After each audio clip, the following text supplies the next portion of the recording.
হাজো আৰক্ষীৰ জালত ৫ লম্পট এগৰাকী গৰ্ভৱতী মহিলাক শাৰীৰিকভাৱে আক্ৰমণ কৰাৰ অপৰাধত আটক এই লম্পটকেইটাক।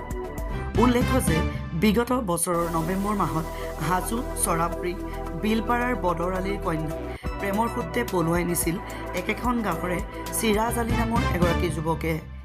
এই সূত্ৰে বিগত ৫ মাৰ্চত দুয়োটা পৰিয়ালৰ মাজত ঘটে প্ৰচণ্ড মাৰপিটৰ ঘটনা। এই আক্ৰমণত বদৰ আলীৰ পৰিয়ালৰ এগৰাকী গৰ্ভৱতী মহিলা গুৰুতৰভাৱে আহত হৈছিল।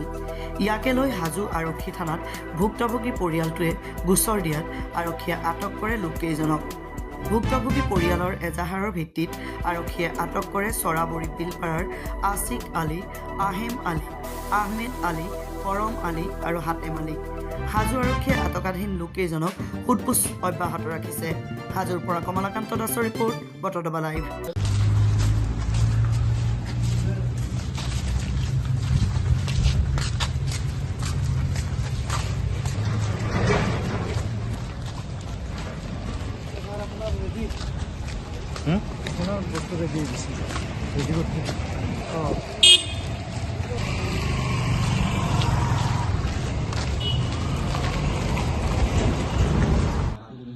কোনে মাৰিছিলে আপোনাক? আমাক মাৰছে আশিকে, উতি ফাঁস মাৰছে আশিকে, আৰশব আলী মাৰছি, কৰম আলী মাৰছি। এখন গুল মাৰিছে নেকি? এই হাদিমুল্লাহ মারছি মোর পেটত, বাস দি মারছি বাইরে পারাইছি। করম আলী আছিল, তাতে সাদ্দাম আলী আছিল, হাতেম আলী আছিল, গোটেইকেইটা আছিল। আমি সব মাইকী মানুহ আর সিহঁতে সব মতা মানুহ। এতিয়া অসুস্থ?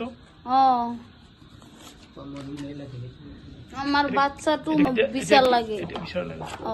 আমার আমি 3 মাহর বাচ্চা নষ্ট করে দিছি, হয়তো আমার বিচার লাগে, আমি তাই জানো।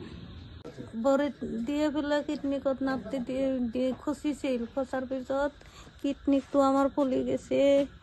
ইয়াতে তেজ কি আপোনাক কোনে কোনে মাৰিছিলে? আৰ্চবে মাৰিছে, আমদ আলী মাৰিছে আর হাজরা মারিছে। আর্চবের 30 হাজরা আমাক মারিছে, আর্চবে মারিছে। আর্চবের লড়াটা আমদ আলী তাই মারিছে। আপুনি ক'ত আঘাত পাইছে?